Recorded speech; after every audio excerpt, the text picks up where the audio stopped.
यवतमाल में किसानों की कर्ज माफी और अन्य मांगों को लेकर प्रहार जनशक्ति पार्टी ने अनोखा आंदोलन किया। पार्टी कार्यकर्ताओं और किसानों ने राज्य मंत्री इंद्रनील नाइक के निवास के बाहर रक्तदान कर विरोध व्यक्त किया। मूर्तिजापुर विधानसभा चुनाव प्रचार के दौरान तत्कालीन मुख्यमंत्री देवेंद्र फडणवीस ने वादा किया था कि महायुति सरकार बनने पर किसानों का 7 बारा खाली किया जाएगा, लेकिन सरकार बनने के कई महीने के बाद भी कर्ज माफी की कोई घोषणा नहीं की गई।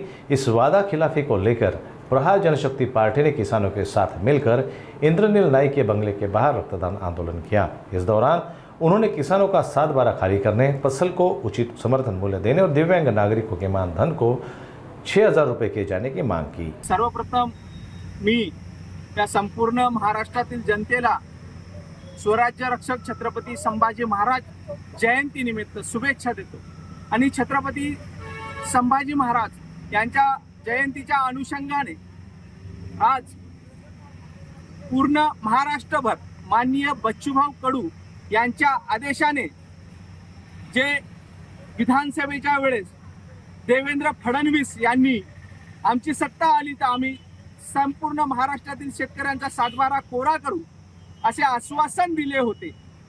ते खोटे आश्वासन देऊन आज सत्तेत आले, त्यांना सदर आश्वासनाचा विसर पडलेला।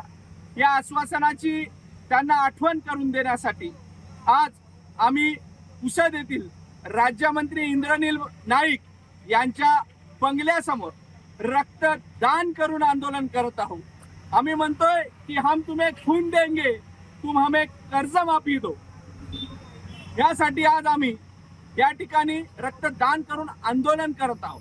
दिव्यांगांना प्रति 6,000 रुपये मंथली मानधन मिळावं, शेतीमालाला भाव मिळावा आणि आपण दिलेलं आश्वासन हे तात्काळ पूर्ण करावं, या मागणीला घेऊन आज इथे रक्तदान शिबिर होत आहे।